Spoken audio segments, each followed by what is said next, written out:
First, you're gonna add a little bit of olive oil to your pot. Now, I got these pork chops on sale and there are quite a few, so I'm actually only gonna cook about half of them. So I push the saute button on my Instant Pot, and then I'm putting about 3 pork chops down, kind of mix it around in the oil so it spreads around.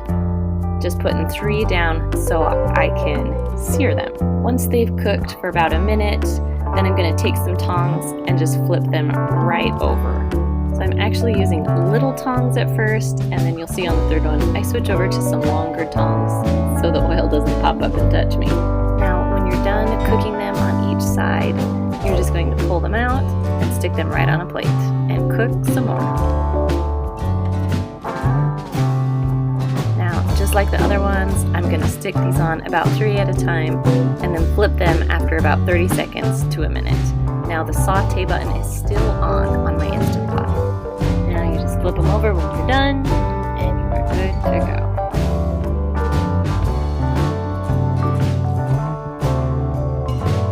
Now once I put them in my plate, I'm going to leave my saute button still on and I'm going to add 1 cup of chicken broth. Be careful, it gets a little steamy. Next I'm just going to add my pork chops right back into my Instant Pot.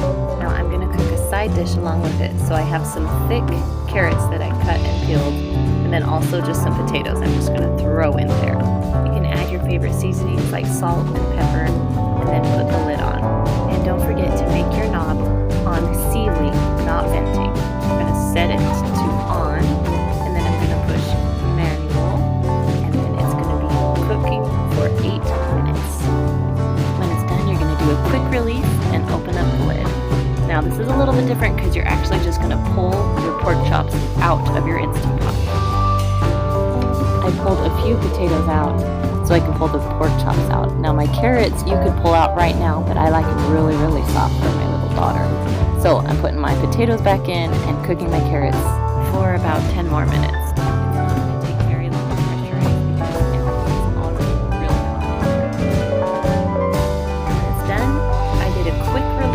So that means I turn the knob to venting and let all the steam out, and then I just open it up. If the potatoes are still too hard for you, you can go ahead and do a few more minutes, but I like mine a little bit more firm. Then I'm just going to pull everything out of the pan.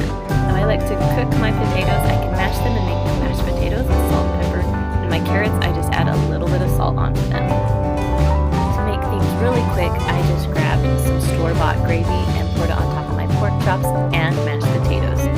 Alright, next I'm going to make 1 pot Instant Pot spaghetti.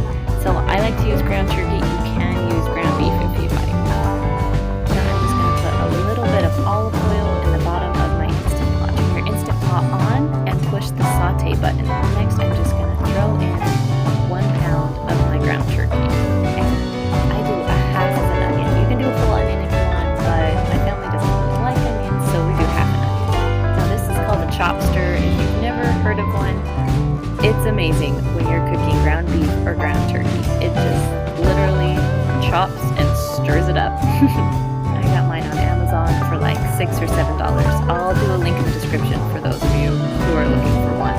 Now you want your ground turkey or ground beef to be mostly cooked. It's okay if there's a little bit of pink, but mostly cooked. So now you're going to add a half a pound of spaghetti noodles. So that's half of this box.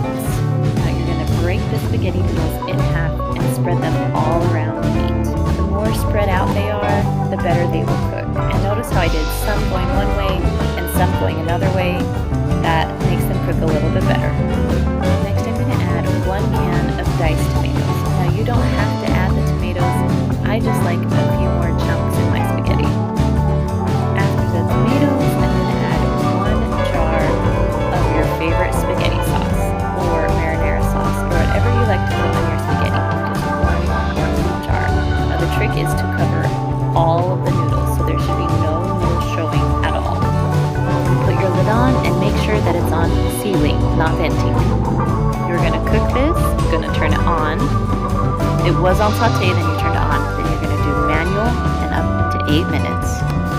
Now because the sauce was thick, I let this release on its own, and then I mixed it up. I like to serve my spaghetti with rolls and a recipe is Instant Pot Honey Baked Ham. Alright, and my last one is Instant Pot Honey Baked Ham. Now this is the ham that we had yesterday for Easter, and it was so quick and easy that my husband suggested we have this all the time. Now with this ham, it wasn't spiralized cut. I would highly suggest getting one of those because then you can put the mixture in between each piece of ham. So these dumbo recipes are my favorite. So I'm literally just dumping in a half a cup of brown sugar.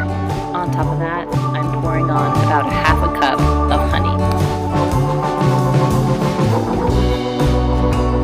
Now because I need a little bit more liquid, I'm adding also on top 1 cup of water.